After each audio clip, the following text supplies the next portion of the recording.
हृदय की बात कह रहा हूं। आज हाथ जोड़ के प्यार से, शासन से, हर तरह से आपको भगवान प्रेरित करके निकाल रहे हैं। इस दलदल से निकल चलो। आपको अगर दलदल ही प्रिय है प्रपंच का, तो देख लेना एक समय आएगा कोई समझाने वाला नहीं होगा और तुम्हारी समझ नहीं होगी और तुम्हारा जीवन बहुत दूर प्रभु से होगा। विश्वास करो हमारी बात को।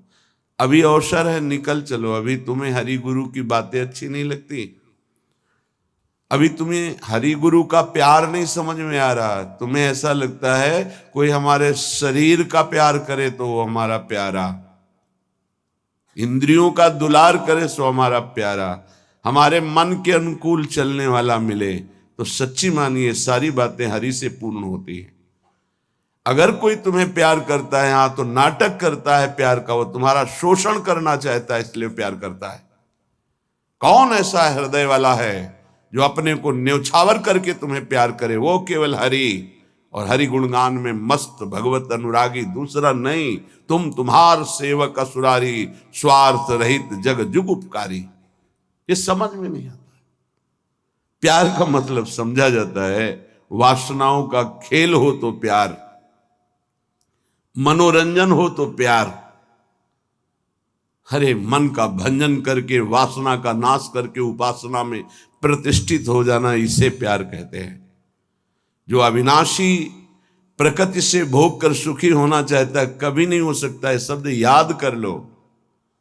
खाते खाते दांत टूट जाएंगे, देखते देखते आंख फूट जाएगी, शरीर नष्ट हो जाएगा, पर वासनाएं ज्यों की त्यों रहेंगी और बढ़ती चली जाएंगी। ये जो जलन होती है, यही भस्म करती वासनाओं को। सच्चे उपासना के मार्ग में चलने वाले जलन की परवाह नहीं करते, कष्ट की परवाह नहीं करते, वही उस परम पद के अधिकारी होते हैं। कल एक ने प्रश्न किया कि ऐसा कोई मार्ग बताइए जिसमें कोई कष्ट न हो, भगवत प्राप्ति हो जाए। घर बैठ जाओ। ऐसा सृष्टि में लौकिक मार्ग नहीं है तो अलौकिक मार्ग की क्या बात। अगर आपको 500 रुपये चाहिए तो लेबरी करनी पड़ेगी, 8 घंटे मजदूर बनना पड़ेगा और ठेकेदार की बातें सुननी पड़ेगी। कोई भी कार्य करो आप, क्या सहज है, क्या सुखपूर्वक है, लेकिन आप लक्ष्य जब धन रखते हैं तो बड़े से बड़े कष्ट और कटु वचन को सहते हैं। आप जब दुख से निकलने के लिए लक्ष्य बना लिया भगवत प्राप्ति, तो फिर ये मनोरंजन कैसा, यही समझ में नहीं आता। एक आदमी प्यासा होता है, पानी पिला दे, कभी अगर वो दोबारा दिखाई देता है तो नेत्र नम हो जाते हैं कि एक दिन की प्यास इसने बुझाई थी। जन्म जन्म की प्यास बुझाने के लिए नाम मिला, मंत्र मिला, उपासना मिली, उसका कोई महत्व नहीं। ये तुम्हें प्यार नहीं नजर आ रहा। जो कभी संभाषण नहीं करते थे, देखते नहीं थे, वे तुम्हें अंतर और बाहर दोनों से देख रहे, तुमसे संभाषण कर रहे हैं, ये तुम्हें प्यार नहीं समझ में आ रहा। हमारी तो यही समझ में नहीं आ रहा कि उपासक का लक्ष्य क्या है। अगर लक्ष्य नहीं है तो तुम्हें कोई भी बदल नहीं सकता, और लक्ष्य है तो तुम्हें कोई बदल नहीं सकता। दोनों बातें समझ लो। लक्ष्य नहीं है तो तुम्हें परमार्थी कोई नहीं बना सकता, और लक्ष्य है तो तुमको कोई स्वार्थी नहीं बना सकता। चाहे जितना कुसंग हो जाए, तुम्हारा परिवर्तन नहीं हो सकता, क्योंकि तुम्हारा लक्ष्य है हरि गुरु को प्राप्त करना। उपासक समझिए, एक एक कदम तुमको प्यार मिलता चला जा रहा है। जानते हो, केवल पेट भरने के लिए, शरीर में वस्त्र पहनने के लिए और वास के लिए पूरा जीवन मेहनत करते हैं लोग, तब वो प्राप्त होता है। तुम्हें आदर के साथ ये सब बिना किसी प्रयास के मिल रहा है। किस लिए? तुम भगवान के हो, प्रियालाल के हो। इस बात की तुम्हें इज्जत रखनी है कि तुम प्रभु के दास हो, उसी की सब सुविधा है। अगर दासत्व विषयों का रखोगे तो छल कर रहे हो हमारे प्रभु के साथ। ये छल तुम्हारे हृदय को ताप पहुंचा देगा। ऐसा ताप जो कहीं शांति नहीं मिलेगी। समझ में नहीं आता। मेरे प्रभु उतरते चले जाते हैं, झुकते चले जाते हैं आपको उठाने के लिए। आप ऐंठते चले जाते हैं कि आप कुछ हैं, भोगना पड़ेगा आपको आगे।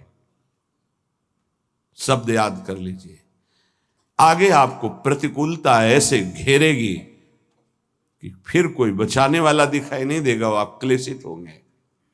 इसलिए सावधान हो जाइए, परिस्थिति को सहना सीखिए। सहत सहत बाढ़े भगति गृह तन गुरुहित गार।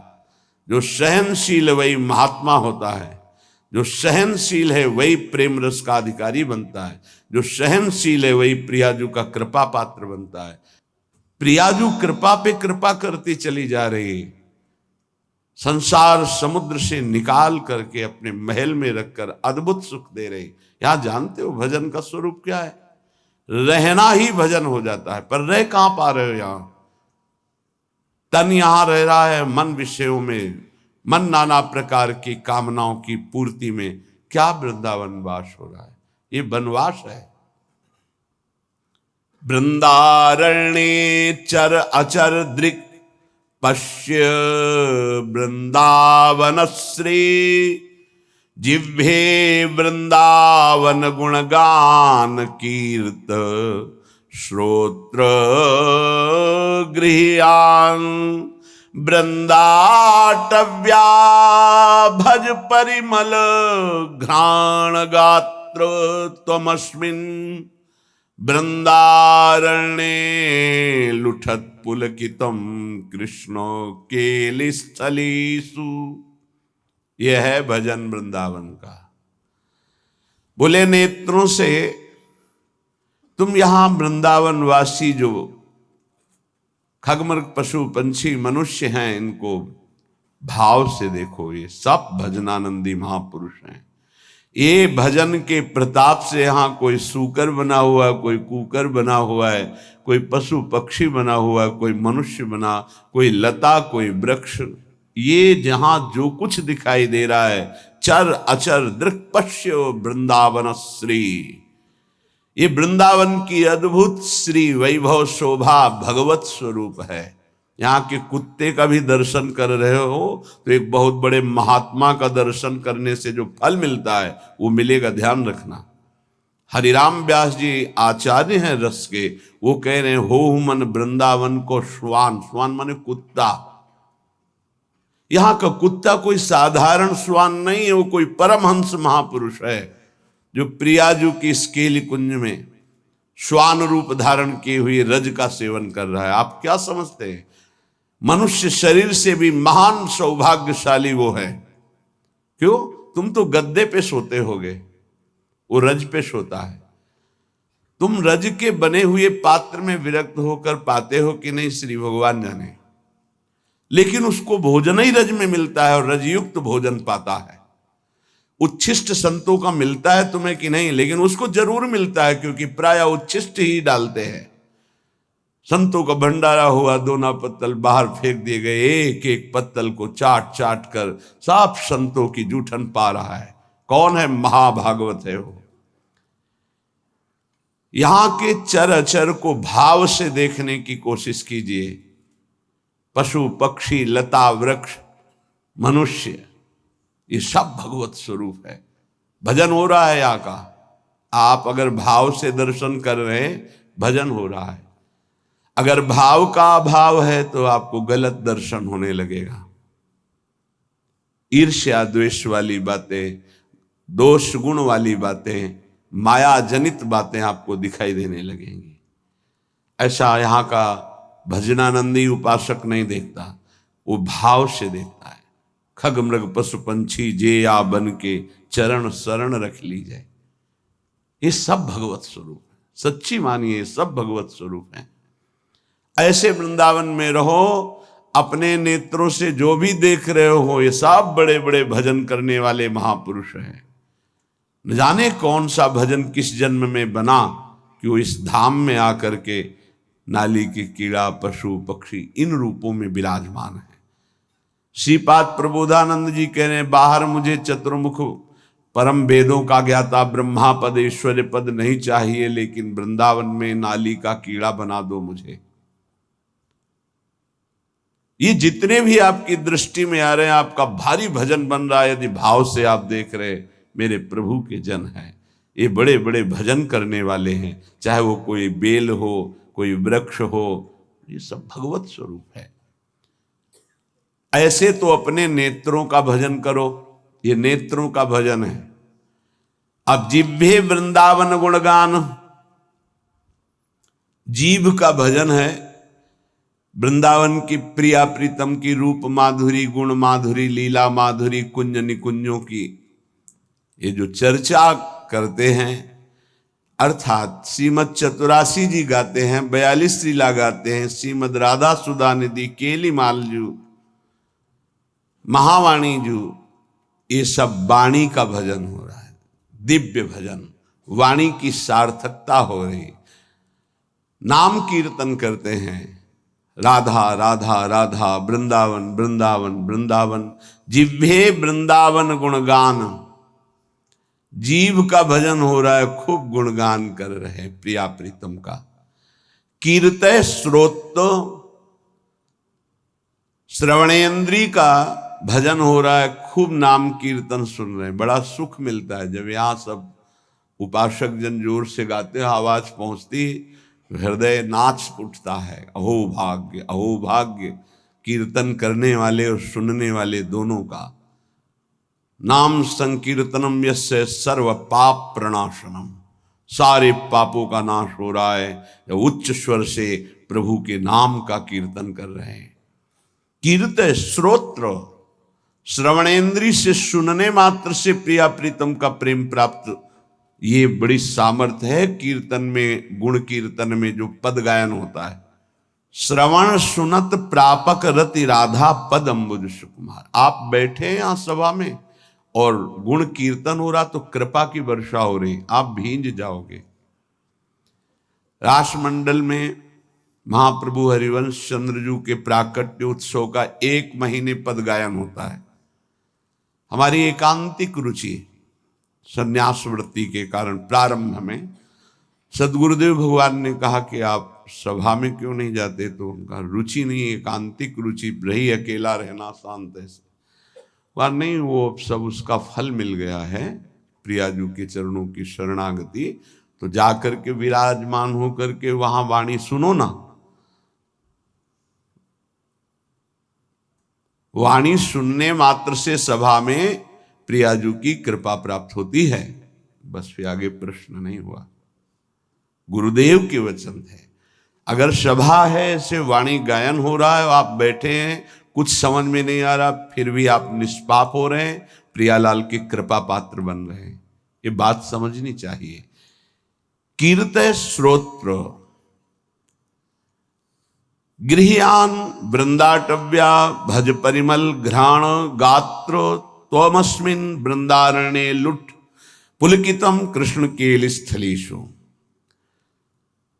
तुम श्री वृंदावन के पुष्पों की सुगंध जो प्रियालाल के चरणों में समर्पित है, वृंदावन के पुष्प, ये खास बात है। जो हमारी ब्रजभूमि में प्रकट हुए पुष्प हैं, इनकी समानता करोड़ों रुपए का बाहर से पुष्प लाकर अर्पित करो तो मेरे प्रियालाल को उतना सुख नहीं होगा। यहाँ के हर श्रृंगार का, मोगरा का, गुलाब का, कनेर का या किसी भी का पुष्प, ऐसे मौलश्री का बहुत छोटा पुष्प, बड़ा सुगंधित पुष्प, 3 दिन तक वो प्रियालाल की सेवा में अर्पित किया जा सकता है, उसकी ऐसी महिमा है। उसकी माला बना के या 4 पुष्प रख दिए, फिर वो जो घ्राणेन्द्रिय में प्रसादी सूंघा जाता है, जो प्रियालाल के श्रीअंग में इत्र अर्पित किया, वो प्रसादी जो घ्राणेन्द्रिय में, श्री तुलसी जो चरणों में अर्पित की गई, वो घ्राणेन्द्रिय में, हृदय में जाके प्रेम लक्षणा भक्ति प्रकट करती है। गृह्यान वृंदावन भज परिमल घ्राण, वृंदावन, वृंदावन की सुगंधित वस्तुएं, बड़ी अनन्यता प्रिया प्रीतम के प्रेम में होती है। पूज्य श्री पंडित रामकृष्ण बाबा जी महाराज बड़े सिद्ध महापुरुष हुए। जैसे आप बाहर से आए हैं और फल अर्पित करें, बाबा स्वीकार नहीं करेंगे। तो उनके पास कोई भी वस्तु लाने के लिए ब्रजवासी का सहयोग होता था। किसी ब्रजवासी को दिया, वो ब्रजवासी जब जाके देगा बाबा स्वीकार कर लेंगे। कोई भी वस्तु है ब्रजवासी के हाथ से, दंडोत बाबा ये रख दो, हम अमुक जगह से आए बाबा ये भेंट नहीं, हटाइए। ब्रजवासी अगर प्रेम से कुछ भी तो वो स्वीकार करते। एक बहुत धनी मानी आए बाबा की सेवा करनी, बोले बात भी नहीं करना जाके। बहुत वो दैन्य हुए तो बोले अगर सेवा करनी है तो जो अनुगामी शिष्य जन थे उन्होंने कहा कि इन घरों में ब्रजवासियों के बाबा माधुकरी लेने आते हैं, इन घरों में सेवा कर दो, वो बाबा को जब देंगे तो वो स्वीकार कर लेंगे। ये थोड़ी सी वृंदावन की निष्ठा रहनी जिससे हम उस रस को प्राप्त होते हैं। गात्र तमस्मिन वृंदारण्य लुंठ, शरीर का यहां पावन होना कैसे होता है? बोले वृंदावन की रज में लोट गया ये लुंठ। तो पुलकितम कृष्ण केलिस्थलेषु, श्रृंगार रस श्री श्यामा श्याम की इस केली भूमि में जो लोट गया, 84 के चक्र से मुक्त हो गया। पहले बहुत ऐसा दर्शन होता था परिक्रमा मार्ग में, रज में, कि ऊपर के वस्त्र बाहरी जन भी आकर उतार कर लौटते थे, दंडवती करते थे। ये दुर्भाग्य है कि सुविधा हो गई इस रोड की, दुर्भाग्य है। नहीं, जो रज में परिक्रमा करने में, दर्शन में, लौटने में सुख था वो इस रोड से थोड़ी है। पर कलयुग भगवान की लीला ऐसी है कि इतना आधुनिकता बढ़ती जा रही है कि रज रानी को प्राप्त करना दुर्लभ हो गया। अगर रज रानी ले तो वृंदावन की परिक्रमा में कहां से ले? परिक्रमा तो रोड में अब हो रही है, और रोड में रज रानी कहां मिलेंगे? वृंदावन का जो शुद्ध भजन है वो इस रज की अनन्यता से जागृत होता है, वो बुद्धि से नहीं जागृत होता। जो रजोपसेवी जन है उनके हृदय में जुगल जोरी का भाव जागृत होता है। महोज्वल रसोन्मद प्रणय सिंधु निस्यंदनी, महामधुर राधिका रमण खेलना नंदिनी, रसेन समधिष्ठिता भुवन वंद्य वृंदया, चकास्तु हृदय में हरे परम धाम वृंदाटवी। उन्माद रस प्रकट करने वाली ये भूमि वृंदावन है। जो ऐसे यहां रहता है एक एक इंद्री को प्रियालाल में लगा के, महोज्वल रसोन्मद प्रणय सिंधु निस्यंदिनी, महाउज्ज्वल परम निष्काम प्रेम रस का प्रादुर्भाव होता है जो उन्माद प्रकट कर देता है। श्री किशोरी जी के सहित रमण जी महाराज अर्थात राधा रमण जी महाराज अपनी विविध प्रेममयी क्रीड़ाओं के द्वारा उसके हृदय को अद्भुत आनंद प्रदान करते हैं, जो ऐसी रहनी से रहता है। त्रिभुवन वंदनीय हो जाता है जो वृंदावन वासी है। ध्यान दीजिए, त्रिभुवन वंदनीय हो जाता है। कहते हैं कि आप नाम जप करो तो आपकी जिह्वा का रोग ठीक हो जाएगा। हर इंद्री समय बीमार है हमारी। नेत्र इंद्री गलत देखना चाहती, श्रवण इंद्री प्रपंच सुनना चाहती, वाक इंद्री प्रपंच की बातें करना चाहती, रसेंद्री सांसारिक भोग भोगना चाहती, जनेन्द्री हर इंद्री अपवित्र हो गई है। इसको इस रहनी से पावन करो। प्रियालाल को अर्पित किए हुए उच्छिष्ट का सेवन करो, प्रसाद का। नाम वाणी का गुणगान करो, नाम वाणी को सुनो, वृंदावन की रज शरीर में लगी रहे। तो महाउज्ज्वल प्रेम रस इसी से प्रकट होता है। वो त्रिभुवन वंदनीय हो जाता है। वो राधा रमण जी की महामधुर लीलाओं का रसास्वादन करता है। ऐसे परमानंद में समधिष्ठित परम धाम श्री वृंदावन हमें स्वीकार करे, अर्थात हमें आश्रय और वास देकर रहनी प्रदान करे। ऐसी रहनी से हम रहें। जन्मनि जन्मनि वृंदावन भुवि वृंदार केंद्र वंद्यायाम अपितृण गुल्मक भावे भवतु ममाशा समुल्लसाम। अब तो मेरी एक ही आकांक्षा है। श्रीपाद प्रबोधानंद जी महाराज कहते हैं, जन्मनि जन्मनि वृंदावन भुवि वृंदार केंद्र वंद्यायाम। मैं इस वृंदावन भूमि को प्रणाम करके एक वरदान मांगता हूं कि मैं कभी मुक्त ना हो, बार बार मेरा जन्म हो इसी श्रीधाम वृंदावन में। मनुष्य शरीर के लिए नहीं कहते। अपितृण गुल्मक भावे भवतु ममाशा समुल्लासम। मुझे यहां का तृण बना दिया जाए, गुल्म बना दिया जाए, वृक्ष बना दिया जाए, क्योंकि मनुष्य बनना तो बड़ी दुर्लभ बात है। मुझे बार बार वृंदावन में जन्म मिले, चाहे घास बना दिया जाए, चाहे जो भी, पर मिले वृंदावन में। क्या पाया वृंदावन से कि कह रहे हैं मुझे मुक्त नहीं होना, मुझे बार बार जन्म मिले पर वृंदावन धाम में जन्म मिले। उपासक, इस कृपा को देखो कि जो बड़े बड़े महापुरुष यहाँ की गुल्मलता औषधि वृक्ष पशु पक्षी बनना चाहते हैं, तुम्हें मानव देह में वृंदावन मिला है। क्या तुम्हें प्रियाजू की कृपा नहीं दिखाई दे रही? क्या तुम इस बात को नहीं समझ पा रहे कि तुम्हारे ऊपर कितनी कृपा है?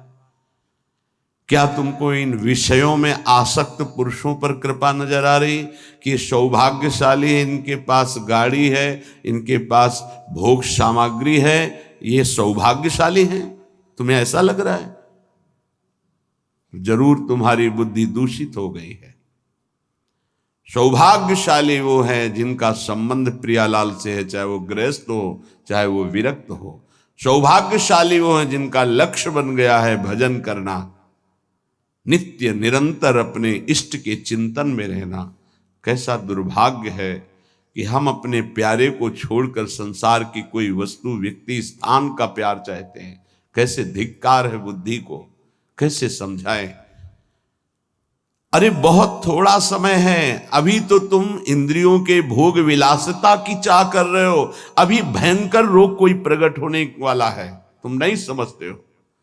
फिर क्या करोगे? फिर रोग निवृत्ति के लिए रोगे। कर्म कभी डंडा लेके किसी को नहीं मारता, ध्यान रखना। कर्म घटना बनता है, कर्म परिस्थिति बनता है, कर्म भयानक रोग बनता है, कर्म बुद्धि को भ्रष्ट करता है, कर्म डिप्रेशन बनता है, कर्म नाना प्रकार की कुचिंताएं ये बनता है। आप समझो, बुरी दशा आने के पहले बुद्धि बदली जाती है, बुद्धि को भ्रष्ट किया जाता है, बुद्धि को गिराया जाता है। गुरु कृपा पात्र, हरि कृपा पात्र, और बुद्धि को छोड़ दे विषयों की तरफ, ये तो बहुत बड़ी हानि का विषय है। सावधान, इस जन्म को मत बर्बाद करो। बहुत कृपा हो गई। कुछ देखी देखा बाबा जी बन जाता है, देखी देखा है। इसकी इसका बाढ़ा जोग, छीजी काया बाढ़ा रोग, सधुवई भाषा। एक ने देखा बाबा जी को तो बड़ा सुख है, उनको क्या पता सच्चे मार्ग के पथिक को जितनी मेहनत है विश्व में कोई इसी को इतनी मेहनत है ही नहीं। सच्चाई से समझ लीजिए, कम से कम 5 बजे तक तो सोते ही हैं लोग, वैसे तो 9-10 भी बज जाते हैं। तुम मेहनत करते हो, क्या मेहनत करते हो तुम? बाहरी शरीर की, और रात रात भर जग करके, दिन दिन भर जग कर अपने मन को मारकर चिदानंद तत्व में लगा रहे। अरे जिस अनंत ब्रह्मांडों के स्वामी को सोचने की भी तुम्हारी सामर्थ्य नहीं कि वो है, वो निरंतर उनके प्यार और दुलार में अपने आप की हर इच्छाओं को भस्म करके, हर परिस्थिति को सह करके आगे बढ़ रहे हैं। तुम्हें क्या पता, किसी भोग को लक्ष्य रख करके संत वेश होना या परमार्थ में चलना, किसी सुविधा को लेकर या किसी पद को लेकर, पक्का समझ लीजिए आपका हृदय जलेगा, आपका शरीर दुखी हो जाएगा। पक्का।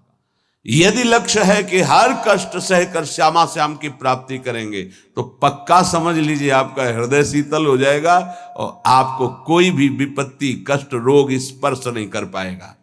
आएगा, स्पर्श नहीं कर पाएगा। दुख देना तो अलग की बात रही। हरि तज होए विषय अनुरागी, वो अभागी है, आप अभागी नहीं हैं। भगवत मार्ग के पथिक इस बात को समझें कि हमारी इंद्रियां जो भोगों की मांग कर रही हैं, उनका मांग पूरी हो जाना बड़े भाग्य की बात है। नहीं, ये अभागी का लक्षण है। हम मांगे और ना मिले और प्रभु के मार्ग में हमारी उन्नति हो, ये भाग्यशाली का लक्षण है। ये इंद्रियों की विलासता मन के साथ कितना भी आप कर लो, कभी पूरी होने वाली नहीं। जब तक आप अपने देह को स्त्री या पुरुष मानते हैं, इंद्रियों को, मन को अपना मानते हैं, भोगों को सुख मानते हैं, तो आप कुछ नहीं हैं। विश्वास कीजिए, कब तक हरि गुरु तुम्हारी इन इंद्रियों को तृप्त करने के लिए मनमानी खिलौने देते रहेंगे। हर तुम्हारी सोच को काल नष्ट कर देगा। इस सोच को यदि अविनाशी बना लोगे तो तुम अविनाशी हो, तुम अविनाशी परम पद के अधिकारी हो जाओगे। बहुत सावधान। श्रीधाम वृंदावन का आश्रय और वास मिलने पर यदि आपको सौभाग्य नहीं लग रहा, भगवत मार्ग में चलने पर आपकी रुचि नहीं बन रही, आपको संसार प्रिय लग रहा है, तो आप सोच लीजिए कि आपकी दुर्दशा कितनी बड़ी है और आगे क्या होगी। आज समझाने के लिए हरि गुरु तुम्हें प्रयासरत है। जब बच्चा खिलौने के लिए हठ ही कर लेता है, नहीं मुझे चाहिए ही, तो वही पैसा खर्च करके पिता खिलौना दे देता है। लेकिन अगर खिलौनों का हठ न करता तो गोद में बैठा लेता। कब तक खेलते रहोगे इन खिलौनों से? ना ये खिलौने रहेंगे, ना खेलने वाला तुम्हारा शरीर रहेगा। इसलिए सावधान। श्रीपाद प्रबोधानंद जी महाराज कह रहे हैं, वृंदारण्ये चर अचर दृक् पश्य श्री वृंदावनम। ये वृंदावन वासी को भजन के लिए कोई प्रयास नहीं करना पड़ता। स्वाभाविक भजन हो रहा है, पर आपकी महत्व बुद्धि नहीं है। महत्व बुद्धि भोगों में है, शरीर में है। सौभाग्य है कि तुम्हें कोई प्यार ना करे। ये बात हमारी समझ लीजिए, नहीं समझ में आएगी। सौभाग्य है कि तुम्हें कोई प्यार ना करे, दुर्भाग्य है कि भगवान से विमुख कोई हमसे प्यार करे। धिक्कार है हमारे भाग्य को यदि प्रभु के सिवा कोई हमें प्यार करे। ये बात नहीं सबकी समझ में आएगी। प्राकृतिक देह को मैं मानने वाला यही चाहता है कि मुझे कोई प्यार करे। कौन प्यार करे? हरि गुरु से बढ़कर कोई अहेतुकी प्यार करने वाला होता है, और वो प्यार कर रहे हैं, तुम्हें प्यार समझ में नहीं आ रहा। तुम्हें भोग विलासिता प्यार नजर आता है, संसार का प्यार नजर आता है, छल कपट वासना का तांडव ये तुम्हें प्यार नजर आता है। बहुत बढ़िया अवसर है, निकल चलो, नहीं भोगना पड़ेगा। आगे ऐसा अवसर आएगा जीवन में जो तुम्हें ऐसे गर्त में गिराएगा जहां से कोई निकालने वाला नहीं होगा।